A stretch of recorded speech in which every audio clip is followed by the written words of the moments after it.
जय हिंद दोस्तों, आप सभी का अपना यूट्यूब चैनल गौतम जी का जीएस एकेडमी में स्वागत है। दोस्तों, हम लोग इस वीडियो में ज्ञान बिंदु जीएस एकेडमी संस्था द्वारा जो बिहार द्वारा 1275 के लिए मेंस का टेस्ट चला जा रहा है पेड क्लास में, जिसमें आज हम लोग टेस्ट नंबर 21 देखने वाले हैं। इससे पहले का आप टेस्ट नहीं देखे हैं तो हमारे यूट्यूब चैनल पर प्लेलिस्ट बनाकर डाल दिए गए हैं, वहाँ से आप लोग जरूर देखिए। तो चलिए दोस्तों, बिना देर के हुए हम लोग क्वेश्चन की ओर बढ़ते हैं। बिहार द्वारा मुख्य परीक्षा मॉक टेस्ट 21 हम लोग देखने वाले हैं। इसमें 21 का दोस्तों देखिए क्वेश्चन में पहला कहता है, ध्यान दीजिएगा कि भारत शासन अधिनियम 1935 द्वारा 11 में से 6 राज्यों में द्विसदनीय व्यवस्था की शुरुआत की गई है। तो उपयुक्त में से कौन सा विकल्प द्विसदनीय शासन व्यवस्था वाला राज्य सम्मिलित है? तो देखिए दोस्तों, तो ऑप्शन नंबर डी आपका राइट हो जाएगा। बंगाल, बम्बई, मद्रास, बिहार, संयुक्त प्रांत और असम। देखिए दोस्तों, भारत शासन अधिनियम 1935 के द्वारा जो 6 राज्यों में द्विसदनीय व्यवस्था की शुरुआत की गई है वह है दोस्तों बंगाल, बम्बई, मद्रास, बिहार, संयुक्त प्रांत और असम। नेक्स्ट है, संविधान निर्माण हेतु गठित उत्तर पूर्व सीमांत जनजातीय क्षेत्र असम को छोड़कर तथा आंशिक रूप से छोड़े गए क्षेत्र के लिए गठित उप समिति के अध्यक्ष थे। तो याद रखिएगा दोस्तों, वह कौन अध्यक्ष थे? तो AB ठक्कर थे। तो ऑप्शन नंबर ए इसका राइट हो जाएगा, AB ठक्कर। नेक्स्ट क्वेश्चन है, क्वेश्चन नंबर 3 बोलता है कि भारतीय संविधान में द्विसदनवाद अर्थात द्विसदनीय व्यवस्था किस देश के संविधान से लिया गया है? तो यह याद रखिएगा दोस्तों, ब्रिटेन के संविधान से लिया गया है। तो ऑप्शन नंबर डी इसका राइट हो जाएगा। जो द्विसदनीय व्यवस्था है यह ब्रिटेन के से लिया गया है, याद रखिएगा। नेक्स्ट है, किस वर्ष लक्षद्वीप, मिनिकॉय एवं अमनद्वीप का नाम लक्षद्वीप रखा गया है? तो 4 का ऑप्शन नंबर डी हो जाएगा दोस्तों 1973 ईस्वी में, याद रखिएगा। 1973 ईस्वी में लक्षद्वीप, मिनिकॉय और अमनद्वीप का नाम लक्षद्वीप रखा गया है। नेक्स्ट है, निम्न में से कौन सा व्यक्ति भारत का नागरिक नहीं माना जाएगा? तो देखिए दोस्तों, भारत का नागरिक इसमें कौन सा नहीं माना जाएगा? तो देखिए, जो स्वेच्छा से किसी अन्य देश का नागरिकता ग्रहण कर लेगा वह दोस्तों भारत का नागरिकता नहीं माना जाएगा। फिर दोस्तों केंद्र सरकार द्वारा बर्खास्त उसको कर दिया जाएगा तो उसको भी नहीं माना जाएगा। फिर दोस्तों स्वैच्छिक त्याग द्वारा तो वो भी नहीं माना जाएगा। तो इसका राइट आंसर हो जाएगा ऑप्शन नंबर डी, इनमें से सभी। चलिए नेक्स्ट क्वेश्चन पे आते हैं। क्वेश्चन नंबर देखिए 6 बोलता है कि संविधान के अनुच्छेद 19 में प्रदत्त अधिकारों के संदर्भ में विचार कीजिए। पहला बोलता है कि अनुच्छेद 19 में प्रदत्त अधिकार केवल राज्य अर्थात सरकार के खिलाफ है। नेक्स्ट बोलता है दोस्तों कि ये अधिकार केवल नागरिकों और कंपनी को शेयर धारकों को प्राप्त है। तो क्वेश्चन कह रहा है कि उपयुक्त में से कौन सा कथन सही है? देखिए दोस्तों, दोनों कथन सही है। तो ऑप्शन नंबर सी हो जाएगा आपका, 1 और 2 दोनों सही है। नेक्स्ट क्वेश्चन है, क्वेश्चन नंबर 7 बोलता है कि मंत्रिमंडल और मंत्रिपरिषद के संबंध में निम्नलिखित कथनों पर विचार कीजिए। पहला कथन है कि मंत्रिपरिषद एक बड़ा निकाय है जबकि मंत्रिमंडल एक लघु निकाय है, जो कि यह दोस्तों सही है। फिर बोलता है कि मंत्रिपरिषद में केवल कैबिनेट मंत्री शामिल होता है जबकि मंत्रिमंडल में कैबिनेट मंत्री, राजस्व मंत्री और उप मंत्री होता है, जो कि यह दोस्तों कथन गलत है। तब बोल रहा है कि उपयुक्त कथन में कौन सा सही है? तो ऑप्शन ए हो जाएगा दोस्तों, केवल एक सही है, याद रखिएगा। नेक्स्ट क्वेश्चन है, क्वेश्चन नंबर देखिए 8 बोल रहा है कि निम्नलिखित कथनों पर विचार कीजिए। पहला है कि लोकसभा अध्यक्ष निर्वाचित होने पर उसे अपने संसद सदस्य से त्यागपत्र देना अनिवार्य है, जो कि यह दोस्तों कथन बिल्कुल गलत है। अनिवार्य नहीं है दोस्तों त्यागपत्र देना। फिर बोलता है कि जब लोकसभा विघटित होता है तो अध्यक्ष अपना पद छोड़ देता है, ये भी दोस्तों गलत है। तो बोलता है कि कौन सा उपयुक्त में से सही है? तो दोस्तों न तो फर्स्ट सही है और न ही सेकेंड सही है। तो ऑप्शन नंबर डी इसका राइट हो जाएगा। नेक्स्ट क्वेश्चन है, क्वेश्चन नंबर आपको दोस्तों 9 बोलता है, ध्यान दीजिएगा, बोलता है एक तरफ प्रावधान दिया गया है और एक तरफ अनुच्छेद दिया गया है। तो विधानसभा का गठन दोस्तों अनुच्छेद 170 में किया गया है, राज्यपाल द्वारा विशेष संबोधन को अनुच्छेद 176 में, और विधान परिषदों का गठन कहेगा तो वह अनुच्छेद 171 में आपका। फिर राज्य विधायिका सत्र का पूछेगा अनुच्छेद दोस्तों, तो अनुच्छेद 174 में इसकी चर्चा किया गया है। देखिए, विधानसभा की गठन की चर्चा अनुच्छेद 170 में किया गया है और राज्यपाल द्वारा विशेष संबोधन की चर्चा अनुच्छेद 176 में किया गया है। विधान परिषदों का गठन कहेगा तो अनुच्छेद 171 में, और राज्य विधायिका पत्र की चर्चा कहेगा दोस्तों तो अनुच्छेद 174 में। तो इसका राइट आंसर हो जाएगा ऑप्शन नंबर देखिए दोस्तों कौन सा, देखिए 4, 3, 1, 2। तो देख लेते हैं 4, 3, 1, 2 किस ऑप्शन में है। देखिए 4, 3, 1, 2 ऑप्शन नंबर सी में दिया गया है, तो सी इसका राइट हो जाएगा। नेक्स्ट है, 12वीं अनुसूची के अंतर्गत कितने विषय सम्मिलित है? तो 12वीं सूची के अंतर्गत दोस्तों याद रखिएगा 18 विषय सम्मिलित किया गया है, और 11वां अनुसूची कहेगा तो उसके तहत दोस्तों 29 विषय को सम्मिलित किया गया है। नेक्स्ट है बांग्लादेश की सीमा से लगे भारत के राज्य हैं। तो बांग्लादेश के सीमा से जो सटा है दोस्तों भारत का राज्य, तो मेघालय हो जाएगा, असम, पश्चिम बंगाल और त्रिपुरा। तो ऑप्शन नंबर सी राइट हो जाएगा, मेघालय, असम, पश्चिम बंगाल और त्रिपुरा, याद रखिएगा। नेक्स्ट क्वेश्चन पाते हैं। क्वेश्चन नंबर देखिए 12। क्वेश्चन 12 कहता है कि किन दो पर्वत श्रेणियों के मध्य कश्मीर घाटी स्थित है।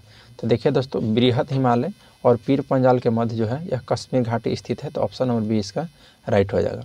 नेक्स्ट है निम्नलिखित में से कौन सा युग्म सही सुमेलित नहीं है, यानी कि गलत का चूज करना है। तो देखिए जो गढ़जात पहाड़ी है दोस्तों यह उड़ीसा राज्य में है, जो कि यह सही है। मांडो पहाड़ी महाराष्ट्र में, जो कि गलत है दोस्तों, मांडो पहाड़ी महाराष्ट्र में नहीं है। तो ऑप्शन नंबर आपका बी हो जाएगा, जो कि सुमेलित नहीं है। फिर दोस्तों नल्ला माई की पहाड़ी आपकी आंध्र प्रदेश में मिलेगा और सेवराय की पहाड़ी आपको तमिलनाडु राज्य में मिलेगा, याद रखिएगा। नेक्स्ट पाते हैं क्वेश्चन नंबर 14। 14 बोलता है कि सुंदरवन डेल्टा का निर्माण करने वाली नदियाँ हैं। तो सुंदरवन का निर्माण करने वाली नदियाँ गंगा और ब्रह्मपुत्र है। तो ऑप्शन नंबर ए इसका राइट हो जाएगा 14 का। नेक्स्ट है आम्रवर्षा यानी कि मैंगोस्फेयर संबंधित है।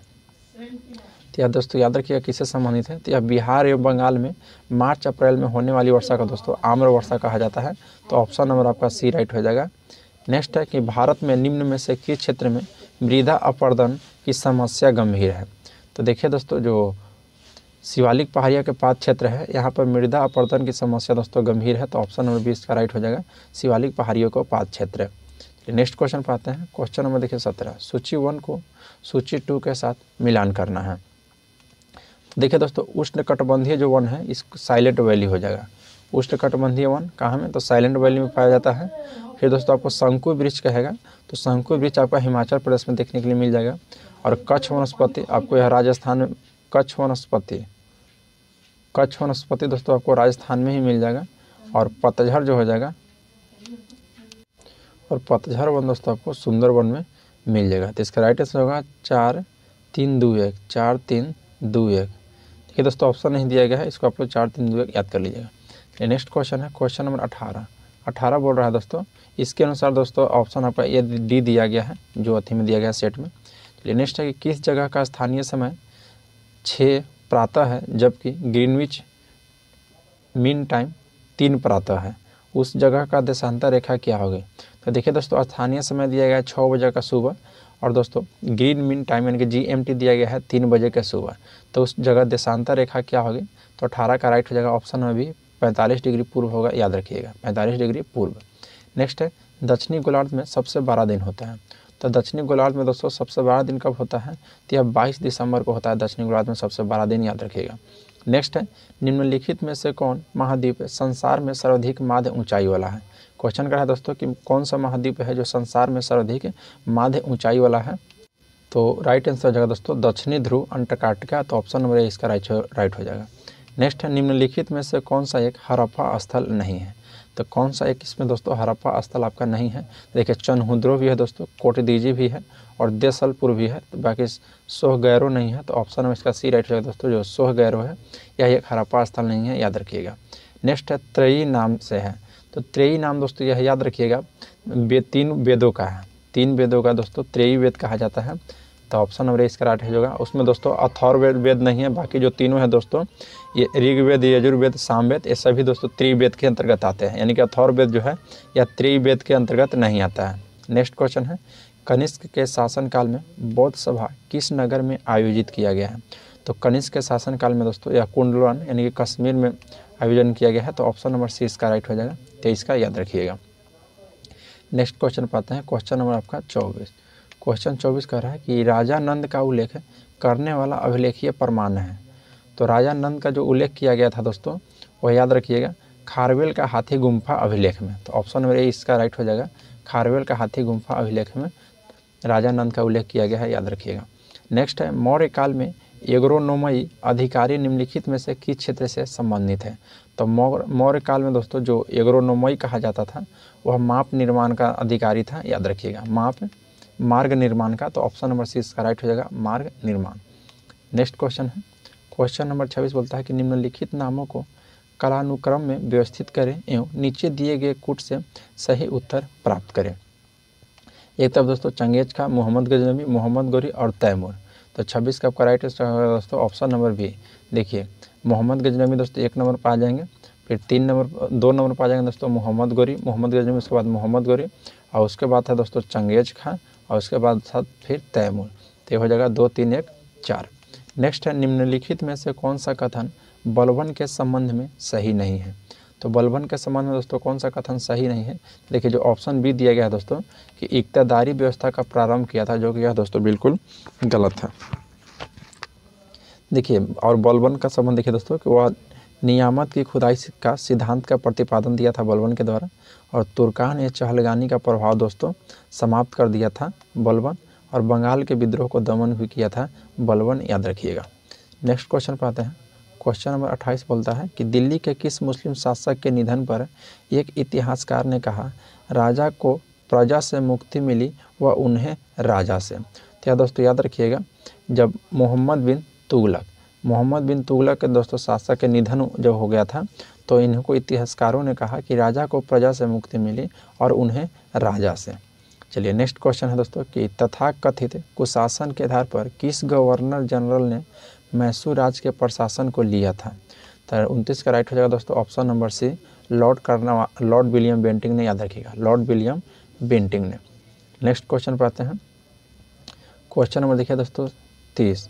क्वेश्चन 30 कहता है कि 1857 के विप्लव के नायक जो कि सूची उनके कार्य क्षेत्र से सुमेलित है। देखिए दोस्तों एक तरफ 1857 से जो संबंधित सेना थे और एक तरफ दोस्तों किस राज्य से थे, तो वो आपको मिलान करना है। तो देखिए तो यहाँ आपका हो जाएगा दोस्तों बख्त खां। तो बख्त खां जो थे यह कुंवर सिंह, देखिए दोस्तों कुंवर सिंह जो आपके थे आरा के थे, नाना साहब आपको कानपुर से हो जाएंगे, और बख्त खां जो थे सो यह दोस्तों दिल्ली हो जाएंगे, और आपका मौलवी अब्दुल्ला यह आपका अवध हो जाएंगे। तो इसका राइट आंसर हो जाएगा ऑप्शन नंबर सी 4, 1, 3, 2। चलिए नेक्स्ट क्वेश्चन पे आते हैं। क्वेश्चन नंबर 31 बोल रहा है कि 19वीं शताब्दी के मध्य भारतीय राष्ट्रवाद भ्रूणावस्था में थी, इस तथ्य को मानने वाला इतिहासकार थे। तो याद इसका राइट हो जाएगा दोस्तों डॉक्टर RC मजुमदार और डॉक्टर SN सेन। जो 19वीं शताब्दी के मध्य भारतीय राष्ट्रवाद भ्रूणावस्था में थी दोस्तों, इसको मानने वाले RC मजुमदार और SN सेन थे, याद रखिएगा। नेक्स्ट देखिए दोस्तों कोड का प्रयोग करके आंसर चूज करना है। देखिए दोस्तों जो अहोम विद्रोह हुआ था वह आपको 1828 ईस्वी में हुआ था अहोम विद्रोह। कोल विद्रोह याद रखिएगा यह 1831 से 32 तक चला था। संथाल विद्रोह आपको कहेगा तो यह दोस्तों 1855 से 1856 तक चला था। मोपला विद्रोह दोस्तों यह केरल राज्य में 1921-22 चला था। तो इसका ऑप्शन नंबर आपका ए राइट हो जाएगा 2, 4, 1, 3। चलिए नेक्स्ट क्वेश्चन है। क्वेश्चन नंबर 33 कहता है कि निम्नलिखित में से किसने भारतीय विश्वविद्यालय में धार्मिक शिक्षा के लिए प्रबल रूप की वकालत की थी। तो याद रखिएगा दोस्तों धार्मिक जो आपके 33 का जो मदन मोहन मालवीय थे या विश्वविद्यालय में दोस्तों धार्मिक शिक्षा के लिए प्रबल रूप से वकालत की थी। तो ऑप्शन नंबर डी इसका राइट हो जाएगा। नेक्स्ट क्वेश्चन है। क्वेश्चन नंबर देखिए 34 बोलता है कि सूची 1 को सूची 2 के साथ सम्मिलित कीजिए। एक तरफ दोस्तों समाचार पत्र दिया गया है और एक तरफ उसके संस्थापक का नाम दिया गया है। तो देखिए जो दैनिक आज समाचार पत्र था उसके दोस्तों संस्थापक शिव प्रसाद गुप्त थे, और द लीडर समाचार पत्र के संस्थापक मदन मोहन मालवीय थे, और द नेशनल हेराल्ड के दोस्तों संस्थापक जवाहरलाल नेहरू थे, और द पायनियर के दोस्तों जॉर्ज एलान थे। तो ऑप्शन नंबर आपका ए राइट हो जाएगा 4, 3, 2, 1 है। चलिए नेक्स्ट क्वेश्चन पाते हैं। क्वेश्चन नंबर 35 कहता है कि स्वतंत्रता आंदोलन के क्रांतिकारियों आतंकवादियों का पहला महत्वपूर्ण साहसिक कार्य बड़ा डकैती का स्थान था। तो कौन सा स्थान था दोस्तों। तो 35 का आपका राइट हो जाएगा ऑप्शन नंबर सी पूर्वी बंगाल में, याद रखिएगा। देखिए जो दोस्तों स्वतंत्रता के आंदोलन के क्रांतिकारी आतंकवादियों का पहला जो महत्वपूर्ण साहसिक कार्य बड़ा डकैती का स्थान दोस्तों पूर्वी बंगाल में था, याद रखिएगा। नेक्स्ट है पूंजीवादी अर्थव्यवस्था में निवेश व्यय है। तो 36 का आपका राइट हो जाएगा ऑप्शन नंबर ए उत्पादन क्षमता में वृद्धि लाने के लिए जो खर्च किया जाता है वह पूंजीवाद अर्थव्यवस्था में है। नेक्स्ट परपाती प्रभाव क्या है। परपाती प्रभाव क्या है। तो परपाती प्रभाव दोस्तों याद रखिएगा वस्तु के उत्पादन के लिए जरूरी आगत का क्रोपित होना तथा उत्पादन के प्रत्येक चरण में कर के ऊपर कर लगाने से वस्तु का लागत मूल्य बढ़ जाना। तो ऑप्शन नंबर सी इसका राइट हो जाएगा। नेक्स्ट है क्वेश्चन नंबर 38, बोलता है कि आपूर्ति वक्र की अनुपस्थिति निम्नलिखित में से किसकी विशेषता है। तो आपूर्ति वक्र की दोस्तों अनुपस्थिति कहेगा तो 38 का आपका राइट आंसर हो जाएगा ऑप्शन नंबर है एकाधिकार। याद रखिए किसकी विशेषता है, तो एकाधिकार की। नेक्स्ट है एक एकाधिकार मांग वक्र किस भाग में कभी भी उत्पादन नहीं करेगा। तो या दोस्तों बेलोचदार में। देखिए एक एकाधिकार मांग वक्र दोस्तों बेलोचदार में कभी उत्पादन नहीं करेगा, याद रखिएगा। नेक्स्ट क्वेश्चन है समावेशी समृद्धि के लिए आवश्यक है। तो समावेशी समृद्धि के लिए आवश्यक क्या है दोस्तों, तो देखिए अधोसंरचनात्मक सुविधाओं का विकास और कृषि के पुनरुद्धार और शिक्षा एवं स्वास्थ्य जैसी सामाजिक सेवाओं की आधिकारिक उपलब्धता। तो सभी दोस्तों सही है, तो ऑप्शन नंबर डी इसका राइट हो जाएगा उपयुक्त सभी। नेक्स्ट है दोस्तों कि भारतीय रिजर्व बैंक के संदर्भ में निम्नलिखित कथनों पर विचार कीजिए। पहला कथन कहा कि मौद्रिक नीति के निर्माण एवं कार्यान्वयन का कार्य भारतीय रिजर्व बैंक के द्वारा किया जाता है, जो कि है दोस्तों बिल्कुल सही है। फिर बोलता है कि भारत के समस्त बैंकिंग कार्यकलापों के नियंत्रण नियमन और निरीक्षण कार्य भारतीय रिजर्व बैंक के द्वारा किया जाता है। तो इसका बोलता है दोस्तों कौन सा कथन सही है, तो 41 का ऑप्शन सी हो जाएगा दोस्तों, 1 और 2 दोनों कथन सही है। नेक्स्ट है भारत में वित्त आयोग का मुख्य कार्य क्या है। तो दोस्तों देखिए भारत में जो वित्त आयोग का मुख्य कार्य है वो है दोस्तों केंद्र और राज्य के बीच राजस्व का वितरण करना, यानी कि दोस्तों राजस्व को बंटवारा करना। तो ऑप्शन नंबर ए इसका राइट हो जाएगा। नेक्स्ट क्वेश्चन है क्वेश्चन नंबर देखिए 43, बोलता है कि विश्व का सबसे तेज धावक हुसैन बोल्ट कौन सा देश का है। तो देखिए दोस्तों यह हुसैन बोल्ट जो था यह जमैका का था, तो ऑप्शन नंबर सी इसका राइट हो जाएगा। नेक्स्ट है स्वेथलिंग कप किस खेल से संबंधित है। तो स्वेथलिंग कप दोस्तों यह याद रखिएगा टेबल टेनिस से संबंधित है, तो ऑप्शन नंबर डी इसका राइट हो जाएगा। नेक्स्ट है पेले का संबंध किस खेल से है। तो पेले का संबंध दोस्तों याद रखिएगा ये हॉकी से हो जाएगा, तो ऑप्शन नंबर ए इसका राइट हो जाएगा। पेले का संबंध दोस्तों हॉकी से है। नेक्स्ट है 75वें एमी अवार्ड से सर्वश्रेष्ठ ड्रामा सीरीज खिताब किसने जीता था। तो यह दोस्तों सक्सेशन के द्वारा जीता गया था, तो ऑप्शन नंबर ए इसका राइट हो जाएगा। नेक्स्ट क्वेश्चन है क्वेश्चन नंबर देखिए आपका 47, बोलता है कि भारत ने लिथियम की खोज और खनन के लिए किस देश के साथ करार किया है। तो यह दोस्तों अर्जेंटीना के साथ भारत ने लिथियम के खोज और खनन के लिए दोस्तों साथ करार किया है, समझौता हुआ है। नेक्स्ट है कि हाल ही में भारतीय नौसेना ने अपनी किस जहाज़ को सेवा मुक्त किया है। तो याद रखिए दोस्तों हाल ही में भारतीय नौसेना के द्वारा जो चीता जहाज़ था दोस्तों इसको भी सेवा मुक्त कर दिया गया है, याद रखिएगा। नेक्स्ट है बिहार में औसत वार्षिक वर्षा कितना है। तो बिहार में औसत वर्षा दोस्तों आपको औसत में पूछेगा, तो याद रखिएगा राइट हो जाएगा आपका दोस्तों 112 सेंटीमीटर, तो ऑप्शन नंबर ए इसका राइट है। नेक्स्ट है दोस्तों कि बिहार का शोक नदी जाना जाता है। तो बिहार का जो दोस्तों शोक नदी जाना जाता है वह दोस्तों कोसी, तो ऑप्शन नंबर ए इसका राइट हो जाएगा 50 का कोसी। नेक्स्ट है निम्नलिखित युग्मों पर विचार कीजिए। तो देखिए दोस्तों ऊष्मागतिक ताप का मात्रक केल्विन होता है, जो कि सही है। फिर दोस्तों पदार्थ मात्रा के मात्रक मोल होता है, भी सही है। और ज्योति तीव्रता का मात्रक दोस्तों कैंडला होता है ज्योति तीव्रता का। तो देखिए दोस्तों बोलता है कौन सा सुमेलित है, तो तीनों सुमेलित है, तो आपका राइट ऑप्शन हो जाएगा ऑप्शन नंबर डी 1, 2, 3। चलिए नेक्स्ट क्वेश्चन है दोस्तों क्वेश्चन नंबर देखिए 52, बोलता है कि एक क्रिकेट मैच में त्रिवगामी गेंद को लपकते समय मैदान में स्थित एक क्षेत्र रक्षक अपने हाथों को तीव्रगामी गेंद के साथ धीरे धीरे पीछे की तरफ खींचता है ताकि वेग शून्य तक घटाया जा सके। तो यह क्रिया दोस्तों किसको निरूपित करता है। तो यह क्रिया दोस्तों याद रखिएगा न्यूटन के द्वितीय गति नियम को निरूपित करता है, तो ऑप्शन नंबर बी इसका राइट हो जाएगा। क्वेश्चन 53 कह रहा है कि किसी भी वस्तु का भार पृथ्वी के गुरुत्व के कारण अनुभव होता है। जब कोई वस्तु पृथ्वी के भीतर या पृथ्वी के ऊपर चली जाती है तो भार घट जाता है। वस्तु का भार न्यूनतम होगा यदि वह रखी जाती है। तो वह दोस्तों जब पृथ्वी के केंद्र और परिक्रमा करते हुए उपग्रह पर, तो उसका दोस्तों जो भार जो है वह न्यूनतम हो जाएगा। क्वेश्चन नंबर 54 करा कि घूर्णन करती हुई कुर्सी पर बैठकर यदि कोई व्यक्ति अपनी बाह फैलाता है तो उसका घूर्णन गति घट जाती है, इसका कारण क्या है। देखिए दोस्तों इसका कारण है कि कोणीय संवेग संरक्षण का नियम इस पर लागू होता है, तो ऑप्शन नंबर सी इसका राइट हो जाएगा। नेक्स्ट है स्टेनलेस इस्पात को कढ़ाई में प्रायः कॉपर की तली लगाई जाती है, इसका कारण हो सकता है। तो इसका कारण क्या हो सकता है दोस्तों, तो देखिए ऑप्शन जो डी दिया गया है कि स्टेनलेस इस्पात के अपेक्षा तांबा ऊष्मा का अच्छा चालक है, यह इसका कारण हो सकता है। नेक्स्ट क्वेश्चन है क्वेश्चन नंबर देखिए आपका 56, बोलता है कि सूक्ष्म तरंग वेन के कार्य में क्या शामिल होता है? तो 56 का आपका राइट आंसर हो जाएगा ऑप्शन नंबर ए कि पदार्थ द्वारा सूक्ष्म तरंगों का अवशोषण होता है, याद रखिएगा। नेक्स्ट है, निम्नलिखित में कौन समान परिस्थिति में वृक्ष के पत्तों को सरसराहट को डेसिबल स्तर प्रदर्शित करता है? तो 57 का आपका राइट आंसर हो जाएगा दोस्तों ऑप्शन नंबर बी 20 डेसिबल, याद रखिएगा। नेक्स्ट क्वेश्चन पाते हैं। क्वेश्चन नंबर 58 बोलता है यदि किसी अवतल दर्पण द्वारा किसी वस्तु का बना प्रतिबिंब आभासी, ऊर्ध्व, शीर्ष तथा आवर्धित है तब वह वस्तु कहाँ अवस्थित है? तब वह वस्तु दोस्तों याद रखिएगा वह दर्पण के ध्रुव यानी कि पोल और मुख्य फोकस के बीच अवस्थित रहेगा। तो ऑप्शन नंबर डी इसका राइट है। नेक्स्ट है, किसी द्रव में अविल्य अति सूक्ष्म कणों के द्रव से अलग करने के लिए निम्नलिखित में से किसका प्रयोग किया जाता है? तो 59 का आपका राइट आंसर हो जाएगा ऑप्शन नंबर सी अपकेंद्रीकरण का, याद रखिएगा अपकेंद्रीकरण का। क्वेश्चन 60 बोलता है कि श्वसन निम्नलिखित में से कैसी अभिक्रिया है? तो जो श्वसन है दोस्तों यह एक प्रकार की ऊष्माक्षेपी अभिक्रिया है। तो ऑप्शन नंबर सी इसका राइट होगा ऊष्माक्षेपी। नेक्स्ट क्वेश्चन पाते हैं।